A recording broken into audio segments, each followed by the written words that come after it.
Tu es sûr que c'est vraiment tante Bébé qui a écrit ce livre? Elle dit toujours que les histoires qu'elle écrit sont ses propres créations. Suélan se souvint de la promesse qu'elle avait fait faire à son ami et dit « Prenez votre temps, vous pouvez lire à votre guise. » Virginie rit et répondit « Tu as peur que je me suicide? N'abordons pas ce sujet, je n'aime pas ça. » La mère de Virginia entra, accompagnée d'une autre amie des filles. C'était Vivian qui arriva. « Bonjour les filles. Vous avez encore du café pour moi? » « Vivian, quelle surprise !» répondit gentiment Virginia. « Rejoignez-nous. »« Suélan, tu es déjà là. Tu viens tous les jours. Si tu fais ça un dimanche, imagine les autres jours. Je suis venu hier, pour voir si Virginia allait bien. » Moi aussi. J'étais inquiet. « C'est vrai, mes chéris, » répondit Virginia affectueusement. « Je suis heureuse de savoir que j'ai des amis comme vous, qui se soucient de moi. Apparemment, je vais bien, j'essaie de survivre à ce qui est arrivé. » « Et que s'est-il passé? Je peux le savoir, ou c'est un secret? » demanda Vivian. « Bien sûr que tu peux. » Virginia raconta tout à son amie en finissant leur repas. Puis elles retournèrent dans leur chambre et continuèrent à discuter. « Vivian, » demanda Virginia, « ce handicap que tu as depuis ta naissance est-il comme le mien, ou est-il dû à un accident? » « D'après ma mère, il a été causé à la naissance. »« Erreur médicale? » demanda Suélan. « Je ne sais pas, peut-être. »« Pourquoi m'as-tu demandé ça, Virginia? »« C'est parce que je t'admire beaucoup, » répondit Virginia. « Tu es si joyeuse, toujours de bonne humeur, heureuse. Tu ne ressens aucune tristesse d'être comme ça? » « Je ne dirais pas, Virginia, que j'aime être comme ça. Ce serait de la démagogie de ma part. Bien sûr, si j'étais comme tout le monde, je me sentirais beaucoup mieux. Mais que puis-je faire? Être triste a-t-elle un sens? Cela résoudra-t-il quelque chose, guérira-t-il? J'aime vivre, et rien n'enlèvera le plaisir que j'éprouve à me savoir en vie. À l'aube, je vois les rayons du soleil filtrer par les fentes de la fenêtre de ma chambre, et je sais que c'est le signe avant-coureur d'un nouveau jour. Tu ne peux pas savoir à quel point je ressens de la satisfaction. Eh bien, je me sens triste à ce sujet. Et votre cas est beaucoup plus simple que celui de Vivian, dit Suélan. Notre nom, continua l'ami en fauteuil roulant, commence par la syllabe « vie ». Alors, vivons. Je travaille, j'étudie, je m'amuse. Et en amour? Ça ne gêne pas.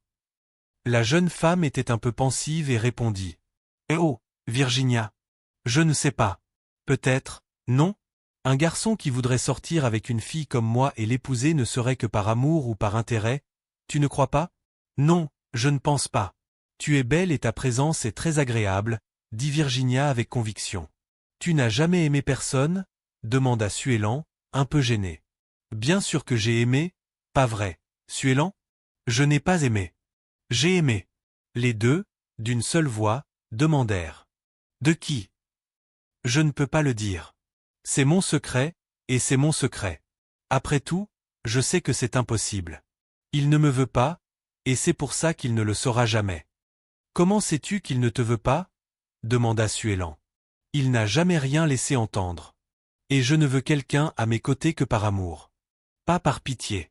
Si quelqu'un cessait d'être heureux avec quelqu'un qu'il aime vraiment pour être avec moi simplement parce que je suis paraplégique, je trouverais cela une immense injustice, pour moi comme pour lui.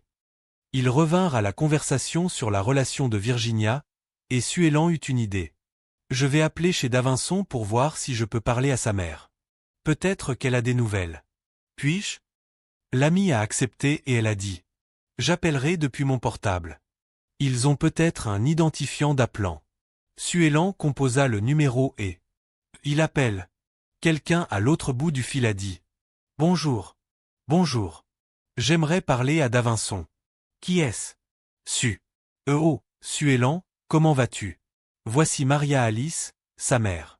Suélan, il est en voyage.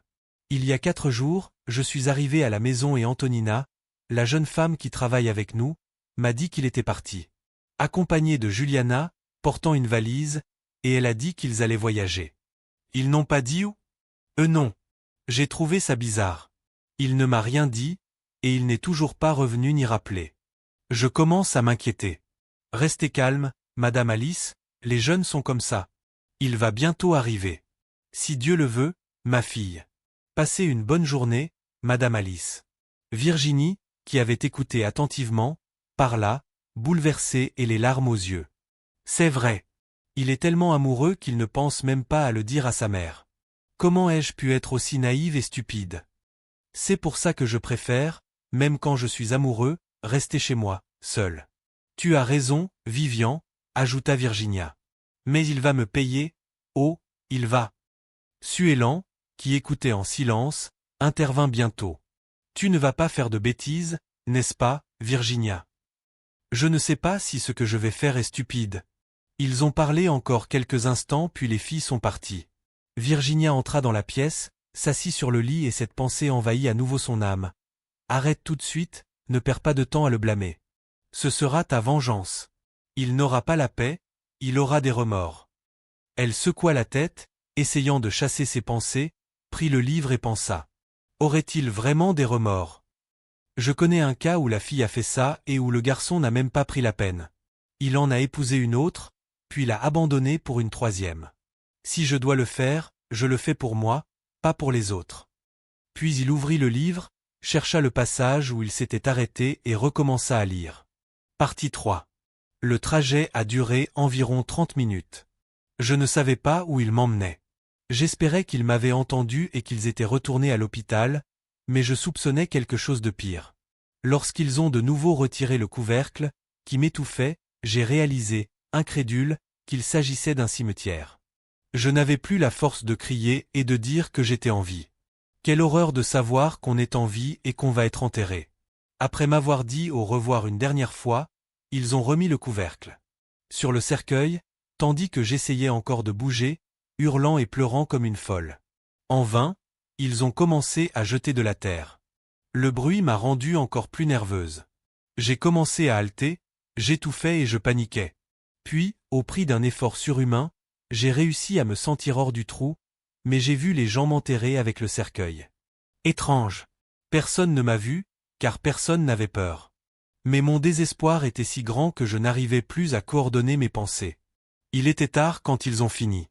Les gens ont commencé à partir et je leur ai dit de ne pas me laisser là, car j'avais peur.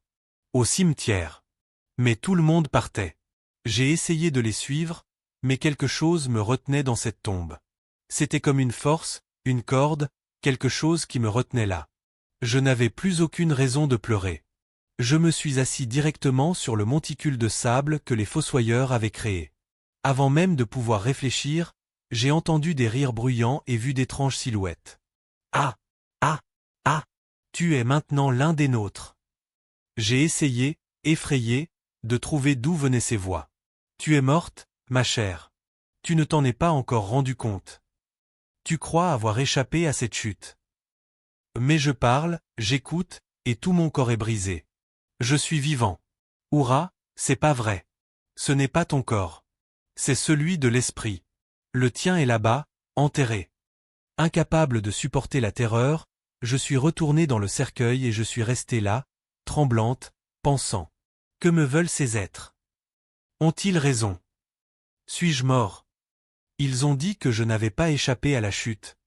En me remémorant la chute, comme par magie, j'ai commencé à ressentir à nouveau ma chute. Les mêmes sensations. L'impact, la douleur.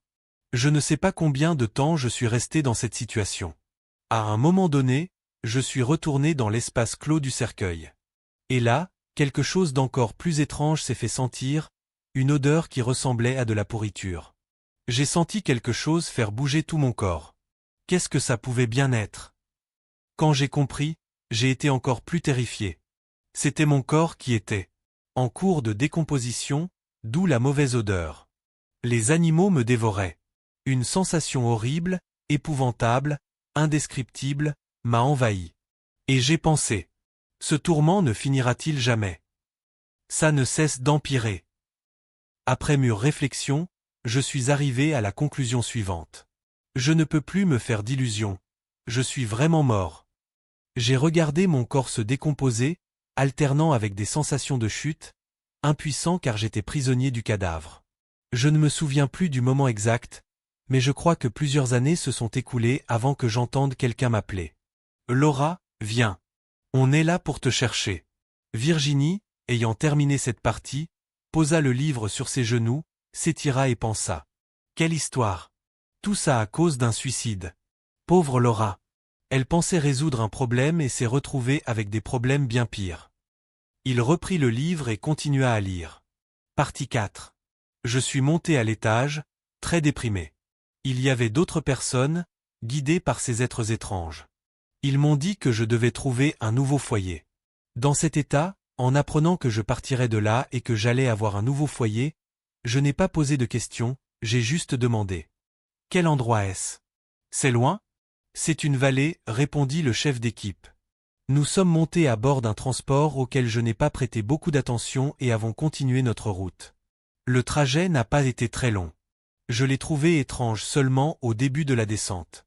Nous sommes entrés dans un labyrinthe, comme si nous nous dirigions vers des grottes. L'air s'est alourdi et l'endroit s'est assombri, comme s'il allait pleuvoir.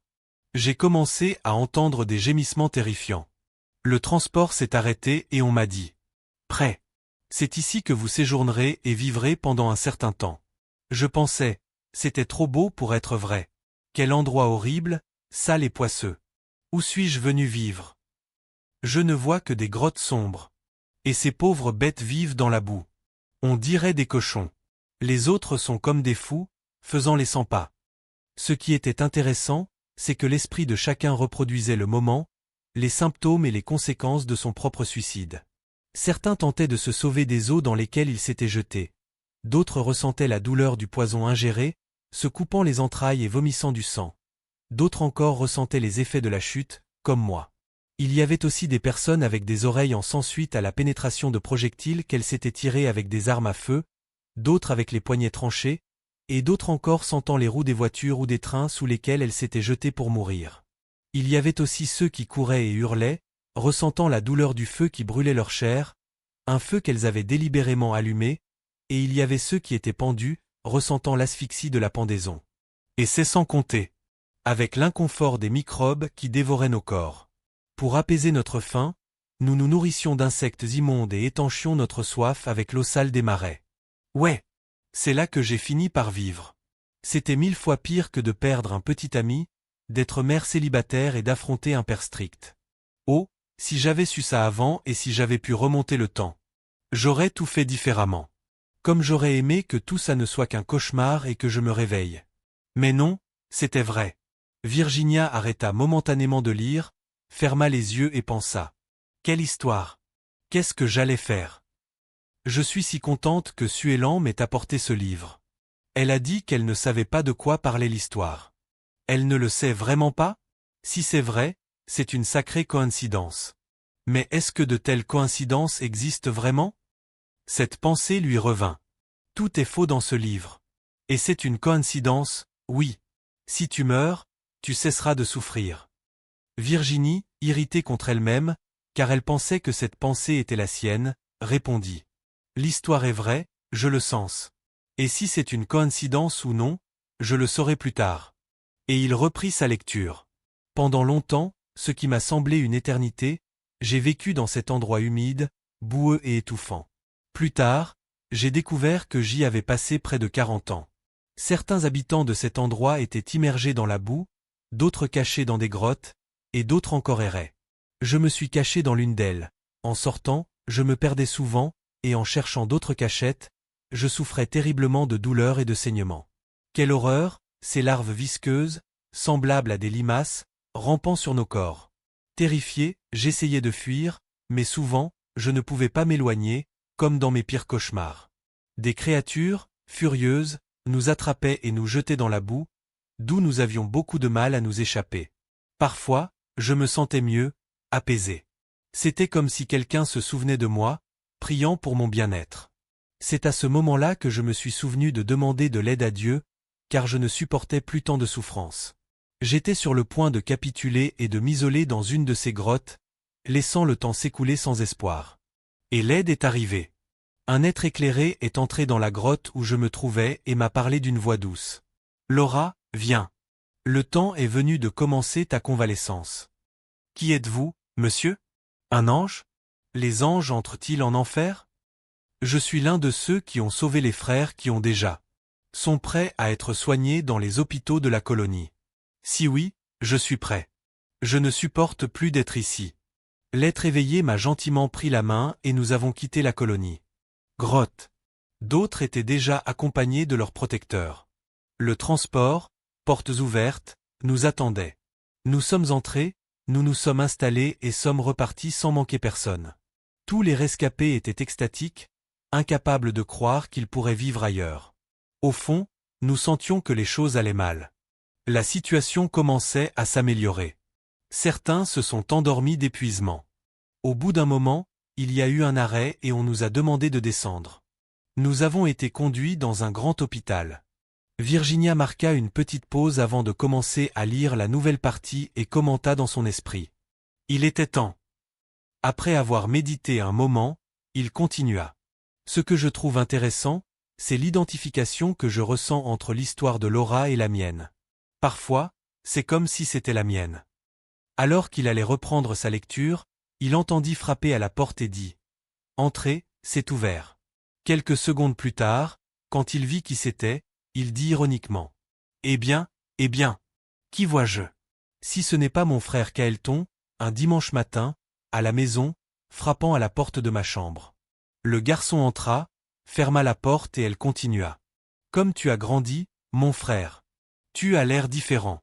Tu vas te moquer beaucoup de moi? C'est juste que, même si on vit ensemble, on se voit à peine. Soit tu es à l'école, soit tu joues au foot, soit tu es à la piscine en bas. Enfin, quand vous ne sortez pas ensemble. » Il resta silencieux et elle demanda. « Que veux-tu? » Un bref silence. « Je sais. Tu es venu me demander de t'emprunter de l'argent en attendant ton argent de poche, n'est-ce pas? Passe-moi mon sac et dis-moi combien. » Continua Virginia. « Non, ce n'est pas ça. Je veux juste parler. » « Parler. Toi? C'est juste que l'assiette est devenue chaude. »« Et tu t'es brûlé ?» dit la jeune femme en riant. « Si c'était toi, j'aimerais voir si tu rirais comme ça. »« Oh! Désolé, mon frère.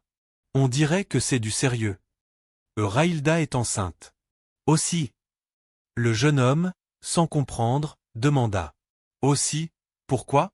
Ai-je dit aussi? » Il a parlé. « C'est parce qu'on ne voit que ça par ici, des jeunes femmes enceintes. » Puis il demanda, « Qu'est-ce que vous avez fait, caca? Il te reste encore 2 mois avant tes 16 ans. Et il lui en manque 4. Oui, 2 garçons de 15 ans qui mettent un enfant au monde. Comment est-ce arrivé? Oh, Vivi, tu ne veux pas que je te raconte les détails, n'est-ce pas? Bien sûr que non. Ce que je veux dire, c'est comment tu as laissé ça arriver. Ça roulait et ça roulait. Apparemment, c'est vraiment arrivé. » Virginie s'arrêta un instant et réfléchit. « Je ne peux même pas critiquer parce que j'ai fait la même chose. » Puis il a continué. « Il y a tellement de façons d'éviter d'avoir des enfants. Vous n'avez pas peur du sida? Qu'est-ce que c'est? La fille est vierge. » Et, après avoir réfléchi un instant, il se reprit. « Eh, non, était. Et toi? C'était aussi le cas. Et maintenant, qu'est-ce que tu vas faire? Tu vas te marier? Si tu n'as même pas de travail. Se marier. Non. Je suis encore trop jeune. C'est vrai. C'est vrai. Tu aurais dû y penser avant, caca. Tu comptes abandonner ton fils et la fille qui t'a fait confiance? Non. On sort toujours ensemble. Elle est chez elle et moi ici, chez moi. Le problème, c'est son père. C'est un major de l'armée et il est très en colère. Ah! C'est mignon. Tu veux continuer à avoir une femme. Tu as eu un enfant, et d'autres doivent assumer la responsabilité de l'élever et de subvenir aux besoins de ta femme. C'est tellement bien. Et que veux-tu que je fasse? L'épouser sans avoir de travail ni d'endroit où vivre? Qu'en penses-tu? Tu en as parlé à ses parents? Tu n'as rien dit. Tu es mort de peur. Elle veut être avec moi. Je l'aime beaucoup, mais je ne voulais pas me marier maintenant, être lié. Si ma relation avec Davinson avait fonctionné, quand je l'ai épousée, tu aurais utilisé ma chambre, qui est bien meilleure que la tienne, et tu aurais tenu compagnie à papa et maman. Votre relation est terminée? Demanda le jeune homme, surpris. Hier soir, il a envoyé une lettre pour tout rompre. Il est parti avec quelqu'un d'autre. Quel salaud! Ce n'est pas grave. Et, changeant de sujet, il dit. Comment va Raïlda? Elle vit en silence, pensant à ce qu'elle va faire. Elle a peur que son père la prenne. N'y a-t-il pas un risque qu'elle fasse quelque chose de stupide? Je ne sais pas.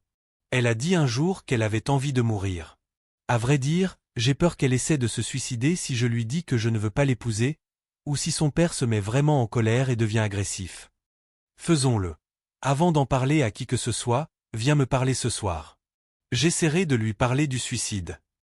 Tu vas lui donner l'idée de se suicider. Quoi de neuf, mon garçon? Bien au contraire.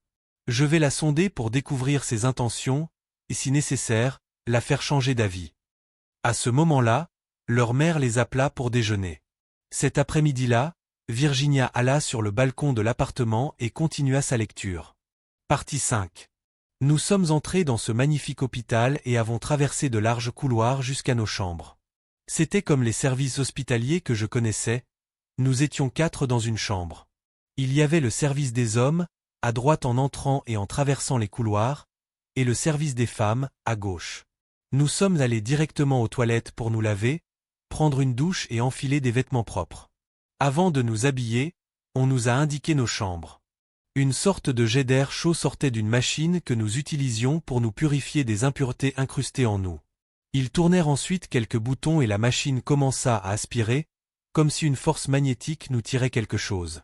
Une fois l'opération terminée, ils pansèrent mes blessures aux jambes, encore dues à la chute, pour arrêter le saignement, et soignèrent simultanément celles des 3 autres femmes qui m'accompagnaient.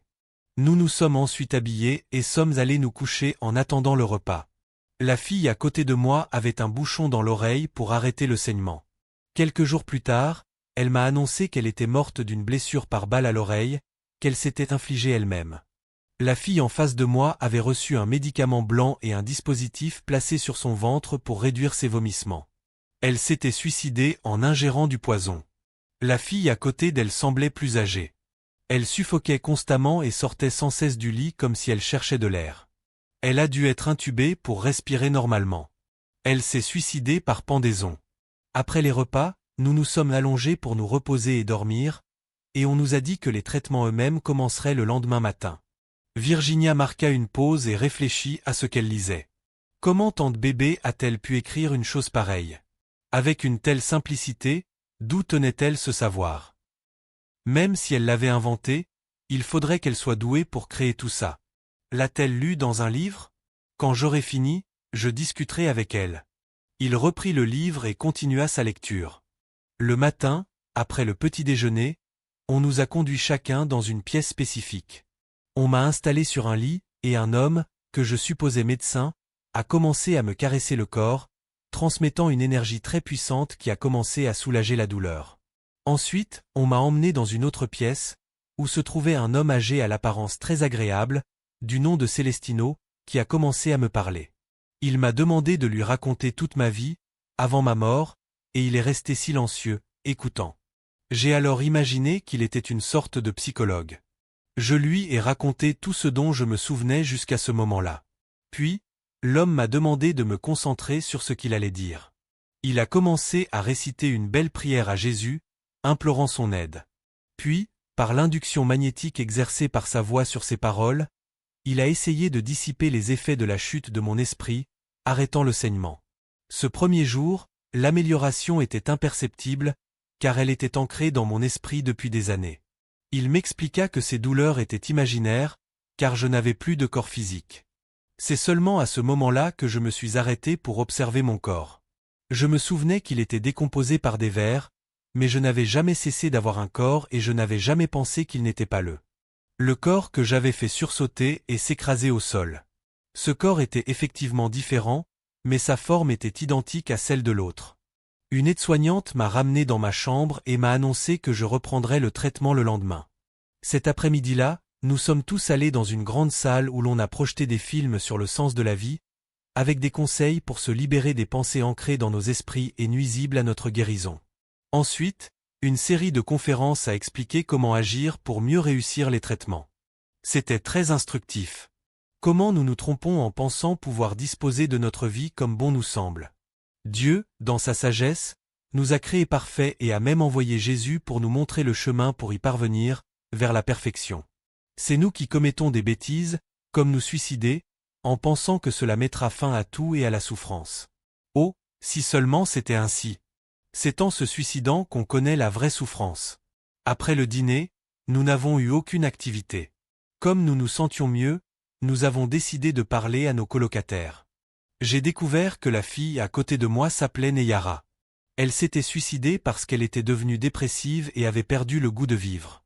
Elle rêvait de devenir riche, mais n'y voyait aucun espoir. Incapable de supporter la pauvreté, elle avait fait ce qu'elle avait fait. Celle qui était à l'opposé de mes pieds s'appelait Déborah. Elle s'était suicidée, pensant laisser son ex-petite amie avec une mauvaise conscience, puisqu'il l'avait quittée pour quelqu'un d'autre. Quelle déception! Il n'avait même pas été dérangé. Au contraire, il trouvait ça génial. Car ainsi vous en serez définitivement libéré. Combien font cette erreur? Donna Barbara paraissait la plus âgée des quatre. Elle nous a raconté qu'elle s'était suicidée, laissée seule après la mort de son mari. Incapable de gérer son entreprise, elle a rapidement fait faillite. Puis, pensant retrouver son mari à sa mort, elle a précipité sa disparition. Une erreur monumentale. Il avait erré pendant des années à la recherche de son partenaire et l'avait appelé, sans jamais le retrouver. Tandis que je leur racontais mon histoire, Donna Barbara m'a demandé des nouvelles de mon fils, si j'avais eu de ses nouvelles, si je savais s'il était un garçon ou une fille. C'est alors que j'ai réfléchi à l'enfant. Après un long silence, j'ai répondu. Vous savez, Madame Barbara, je n'y avais jamais pensé. En fait, je crois même qu'il n'existait pas encore. J'étais enceinte d'environ 1 mois. Bien sûr qu'il a existé, ma fille. Avant même que la mère ne tombe enceinte, l'être existe déjà, celui qui utilisera son corps pour naître. Tu sais quoi? Demande à frère Celestino. Si c'est le cas, je ne pense pas qu'il me pardonnera de lui avoir ôté la vie avant sa naissance. J'ai une dette envers Dieu. Je suis l'assassin de moi-même et de mon propre fils. Puis-je être pardonné? Espérons-le. Car si la réponse est non, qu'adviendra-t-il de tous ici? Et que ferions-nous ici?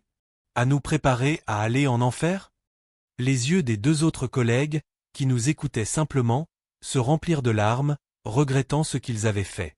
La nuit allait bientôt envelopper la ville. Virginia décida d'arrêter de lire un instant et de réfléchir à la vie, à la fin de sa relation et à sa grossesse. Bientôt, des larmes commencèrent à couler sur son visage, atteignant ses lèvres, lui donnant un goût salé. Elle resta longtemps plongée dans ses pensées. Puis elle décida d'appeler son amie pour savoir ce qu'elle avait prévu pour le carnaval. Suellan lui dit qu'elle n'était pas très enthousiaste, mais qu'elle irait peut-être à la plage le lendemain, c'est-à-dire lundi. Davinson et Juliana profiteront peut-être aussi de ce carnaval sur une plage, commenta tristement Virginia. Oh, mon ami! Tu es toujours triste. Tu veux venir avec nous demain? Non, Suellan, je préfère continuer à lire. Je veux savoir comment cette histoire se termine. Ensuite, j'en parlerai à tante Bébé. Après une courte pause, Virginia continua. Tu sais, Suellan, je me disais, il y a quelque chose qui cloche dans cette rupture avec Davinson, ou alors tu ne connais vraiment personne. Je croyais connaître Davinson, mais ce n'est pas le cas. Si quelqu'un m'avait dit ce qu'il avait fait et comment, par un mot, je ne l'aurais pas cru. Celui qui a agi comme ça n'est pas celui que je connais. Je ne veux pas y croire non plus, mais il y a tellement de preuves. On dit que les apparences peuvent être trompeuses. Environ 1 heure après le dîner, Kaelton s'est approché de sa sœur, accompagné de sa petite amie, pour parler de sa grossesse. Après les avoir salués, Virginia lui a demandé « Alors, as-tu réfléchi à ce que tu vas faire ?» Les garçons se sont regardés et ont dit non. Même ta mère ne le sait pas encore. Raïlda? Non. J'ai une peur bleue. Si mon père me met à la porte, qu'est-ce que je vais faire? Répondit la fille, les larmes aux yeux. Calme-toi, ma fille. Tu es sûre d'être enceinte? Tu as fait un test de grossesse? Non, mais tes règles sont en retard, répondit Raïlda. Alors voilà ce qu'on va faire. D'abord, tu fais le test. S'il est positif, tu le dis à ta mère et tu lui demandes d'annoncer la nouvelle à ton père. Je vais te dire une chose, dit la fille, déterminée. Si mon père ne m'accepte pas, Elle s'arrêta, regardant son petit ami. Tu vois, Vivi, qu'est-ce qu'elle pense faire? Elle veut mourir, répondit le garçon. Et que vais-je faire? Rester dans la rue à mendier? Répondit la jeune fille avec hauteur. Je crois qu'on va tous les deux mendier dans la rue. Parce que mon père n'acceptera pas ça non plus, conclut Kaelton. Qu'est-ce que c'est? Tu vas trop vite. Personne ne sera jeté à la rue, assura Virginia. Et, regardant Raïlda, elle poursuivit. Raïlda, ma fille. Ne pense jamais à te suicider. Tu ignores les conséquences qu'un acte aussi irréfléchi peut entraîner. C'est une chose triste, une souffrance incomparable. C'est un suicide. Et, dans ton cas, ce serait aussi le meurtre de ton propre fils. Promets-moi que tu ne penseras plus jamais à ça. Je te le promets. Surtout après ce que tu as dit, à propos de moi qui aurais été l'assassine de mon fils. Que Dieu me pardonne d'avoir seulement pensé une chose pareille. Kaelton, en entendant cela, poussa un soupir de soulagement. Faisons-le comme ça, a poursuivi Virginia, vous faites le test, et en fonction du résultat, vous le dites à votre mère et vous attendez que le résultat se dévoile. La sœur de Kaelton, après le départ des deux, reprit le livre et continua à lire. Partie 6. Les jours passèrent et nous nous rétablissions peu à peu. À mesure que notre état s'améliorait, nous étions placés dans un environnement plus agréable, moins proche des chambres d'hôpital. Les douleurs atroces s'étaient atténuées et nous pouvions désormais aller dans les jardins pour prendre le soleil et échanger avec des frères d'autres secteurs. Cela faisait longtemps que je n'avais pas vu d'aussi beaux endroits, tant de fleurs colorées et de pelouses semblables à des tapis verts. Tout était si bien organisé et soigné. L'air était doux, facile à respirer, bien différent de l'air lourd de ces grottes où j'avais séjourné pendant plusieurs années, ce qui m'avait semblé une éternité.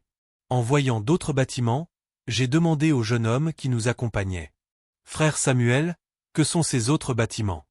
À quoi servent-ils » Samuel, avec sa simplicité innée, répondit gentiment, « Ce sont les services pour les toxicomanes, les alcooliques et les fumeurs. » Donna Barbara, qui était à côté de moi, demanda avec stupéfaction. « Que font ces gens ici avec nous? Je croyais que c'était réservé aux suicides. » « Mais ils sont aussi suicidaires, » répondit le garçon, faisant preuve d'une grande sagesse. « Que veux-tu dire? » demanda Déborah, curieuse. « Il y a le suicide, tel que vous l'avez pratiqué, qui se caractérise par un acte immédiat. Il survient d'un coup, une fois commencé, il n'y a pas de retour en arrière possible. Le suicide des toxicomanes, en revanche, se produit lentement, sur plusieurs années. Les personnes ressentent les effets néfastes de la dépendance, leurs amis les mettent en garde, elles en entendent parler, mais elles n'arrêtent pas. Elles n'ont pas la volonté d'abandonner leur addiction. Et elles détruisent et tuent lentement leur propre corps. Elles peuvent le regretter à tout moment et arrêter, mais seuls certains y parviennent. C'est ce qu'on appelle le suicide inconscient. Neyara, à son tour, conclut. Si c'est le cas, une grande partie de la population mondiale est inconsciemment suicidaire. Les pauvres, ils ignorent ce qui les attend. Aujourd'hui, frère Samuel, ai-je interrompu, avec toutes les précisions qui existent, je ne pense pas qu'ils soient si inconscients. On pourrait les qualifier de suicidaires indirects, car, en entretenant ces vices, ils ne veulent pas vraiment mourir, mais ils savent qu'ils provoquent ou précipitent la mort. Je suis d'accord avec toi, Laura, répondit Samuel. Pointant du doigt une direction, il poursuivit. Tu vois ces derniers blocs sur la droite. Nous avons tous répondu oui. Ils sont utilisés pour les personnes qui meurent en conduisant des voitures ou des motos dans les rues de la ville, parfois sous l'effet de drogue ou d'alcool, tuant généralement des innocents et même des enfants. J'ai toujours pensé que c'était barbare, a commenté Donna Barbara. Une autre partie de ce pavillon est réservée aux soi-disant kamikazes. Vous savez, ce sont ceux qui se remplissent d'explosifs ou les placent dans des voitures ou des avions, déclenchant des explosions qui détruisent, tuent, voire tuent. Ces individus nécessitent un traitement spécifique pour se rétablir. Pensez Y. Si, après plusieurs années, vous portez encore en mémoire ce que vous avez causé par votre mort, et que vous le portez encore longtemps, imaginez quelqu'un qui s'est suicidé en s'auto-infligeant une explosion. Je n'arrive même pas à imaginer. Répondit Déborah. Samuel, réponds-moi une chose, demandai-je. Et où vont ceux qui meurent de causes naturelles? Souffrent-ils aussi comme nous? Bonne question, Laura, interrompit Neyara. Je me pose la même question. Que leur arrive-t-il, Samuel? Eh bien, Leur souffrance ne sera naturellement pas la même que celle des personnes qui se suicident, car même parmi celles qui se suicident, la souffrance est différente. Chacun a la souffrance, l'adaptation, ou la réadaptation qu'il mérite. Que veux-tu dire, Samuel? Explique-moi mieux. Demanda Donna Barbara. Réfléchissant à la meilleure façon d'aborder le problème, Samuel poursuivit. Vous savez que nous, les êtres humains, ne sommes pas encore parfaits et que nous évoluons constamment, tant sur terre qu'ici, dans ces institutions, après la mort de notre corps. Nous commettons tous des erreurs contre les lois de la nature et devons nous en acquitter. Si je déséquilibre la nature, elle exige que je la rééquilibre. Nous appelons cela la loi d'action et de réaction, ou la loi de cause à effet. Jésus y faisait référence lorsqu'il disait « Tout ce que vous voulez que les hommes fassent pour vous, faites-le de même pour eux », ou encore « Chacun recevra selon ses œuvres », ou encore « On vous mesurera avec la mesure dont vous vous êtes servi ». Intéressant. Je n'avais jamais pensé à ces écrits, ai-je observé. Le jeune homme, prenant la parole, continua. Ceux qui commettent des torts envers leurs voisins devront réajuster ou rééquilibrer ce qu'ils ont déséquilibré. Beaucoup disent que c'est la punition de Dieu. Mais non. Nous punissons nous-mêmes. Et qu'est-ce que tu allais dire de leur souffrance par rapport aux nôtres? Demanda Déborah. Calme-toi, jeune homme. Je vais parler. Et réfléchissant un peu à ce qu'il allait dire, Samuel poursuivit. Comme je l'ai dit, chacun souffrira en fonction de ce qu'il mérite ou de ce qu'il a créé pour lui-même. Mais seuls ceux qui se suicident éprouvent la souffrance de rester attachés à leur corps, de ressentir tout comme si leur corps physique était encore vivant, de vivre longtemps l'instant de la mort, de se sentir étouffés alors que leur corps physique est enterré. Remarquant les germes qui rongent leur chair en décomposition, traversant la terrible douleur de rester longtemps dans la vallée des suicides. Maintenant, je me sens mal, ai-je commenté. Je n'aime même pas me souvenir de ces choses. Je suis si heureuse que ce soit fini et que je sois là. J'ai eu l'impression que c'était une éternité. Ceux qui sont trop attachés à leur corps et à la sensualité peuvent se sentir proches de leur corps après la mort, mais ce n'est rien comparé à ce que vivent les suicidés. C'est parce qu'avec le suicide, on se coupe de soi-même. C'est un meurtre de son propre corps. Le suicidé devra donc se rétablir, l'esprit clair, et retrouver l'état d'avant l'acte. C'est pourquoi il passe par toutes ces épreuves, pour se purifier de tout, de toute trace de ce qui a été causé par le suicide. Les vibrations laissées par ce type de mort sont trop lourdes. Et je pensais trouver mon mari qui m'attendait les bras ouverts. Dit Donna Barbara, assise sur un banc du parc. Quelle terrible erreur. Samuel, demanda Déborah, est-ce que tous les suicides souffrent de la même manière? Non. Comme je l'ai dit, chacun recevra ce qu'il mérite. Beaucoup de suicides sont influencés par des moyens spirituels. Que veux-tu dire? Demandai-je, intéressé. Un esprit encore prisonnier de sentiments malveillants, ou de sentiments de vengeance, ou d'envie, ou qui désire voir les autres traverser ce qu'il a traversé ou traverse, propose d'encourager les personnes qui ont des tendances suicidaires à passer à l'acte. Attends une minute, Samuel. Demandai-je, stupéfaite. Tu veux dire que ces pensées si claires dans mon esprit n'étaient pas les miennes? Était-ce un esprit qui me disait de me suicider? Exactement. Et nous connaissons très bien cet esprit. Et pourquoi Dieu a-t-il laissé cela arriver? Pourquoi ne t'a-t-il pas envoyé me dire de ne pas le faire, car c'était mal? Nous étions à tes côtés tout le temps, moi y compris.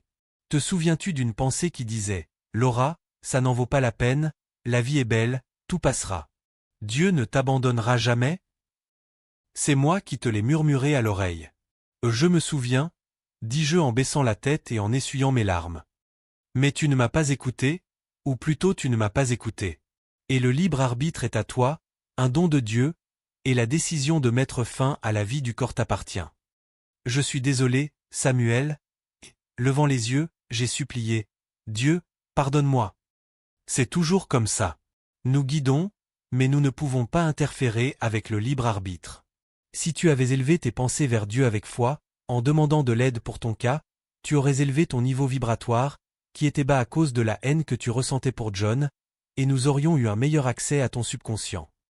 La haine et le désespoir étaient trop grands.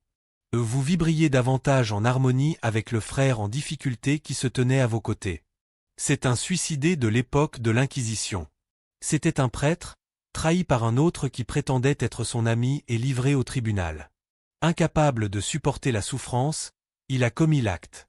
Depuis, il continue de nourrir une haine envers l'Église et d'encourager les autres à faire de même. Il ignorait qu'il allait devoir endurer cela. Par ignorance, il a échoué. Ce n'est que récemment que nous avons pu le ramener dans la vallée.